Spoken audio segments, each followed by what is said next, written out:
Hindi pinirmahan ni Senate President Tito Soto ang rekomendasyon ni Senador Rodante Marcoleta na gawing state witness ang mag-asawang Diskaya sa investigasyon sa flood control projects.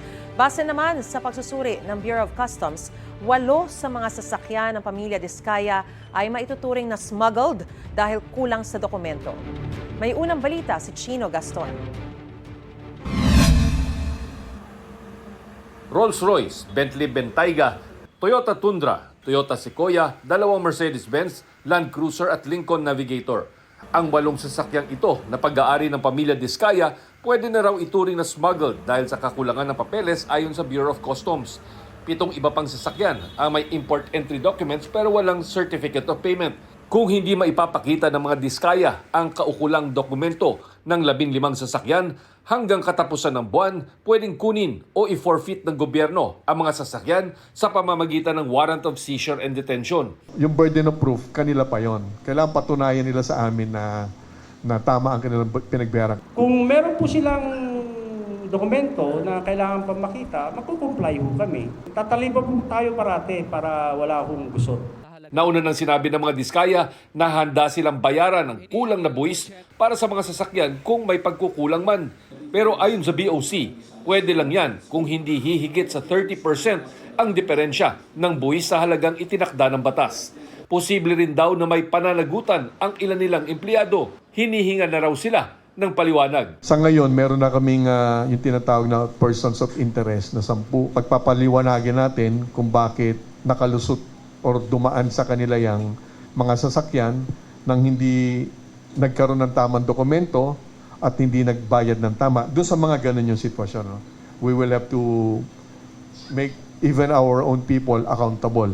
Noong Lunes, sinabi ng mga Diskaya na humingi sila ng proteksyon kay Pangulong Bongbong Marcos at Senate Blue Ribbon Committee matapos nilang ilantad ang pangalan ng mga politiko na humihingi umano ng kickback sa mga proyekto. Handa po kaming tumistigo ng walang pilit at kusang loob bilang state witness. Ayon kay Senate President Tito Soto, sumulat kay Justice Secretary Jesus Crispin Remulla si dating Senate Blue Ribbon Committee Chairman Rodante Marcoleta para irekomendang gawing state witness ang mag-asawang Diskaya.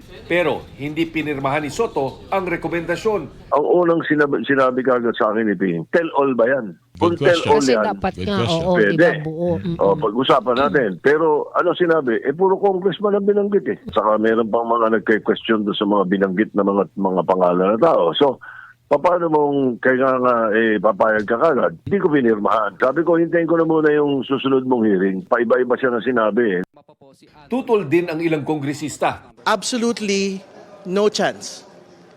They are as guilty as the DPWH engineers who are involved in ghost and substandard projects. They will be as guilty as the politicians that are involved in ghost and substandard projects. Napakalabo niyan. Isang requirement nga yan should not be the most guilty. How can he claim that hindi siya most guilty when he is the central figure here, a major player? Tapos, malabo pa yung kanyang mga sinasabi. Nire-respeto po natin ang paliwanag o opinyon ng ating mga kagalang-galang na mga kongresista. Kung hindi sila entitled, so be it. Yun po ang opinion po ng ating mga kagalang-galang na kongresista. Pero bandang huli po, korte po ang magdi-decide dyan.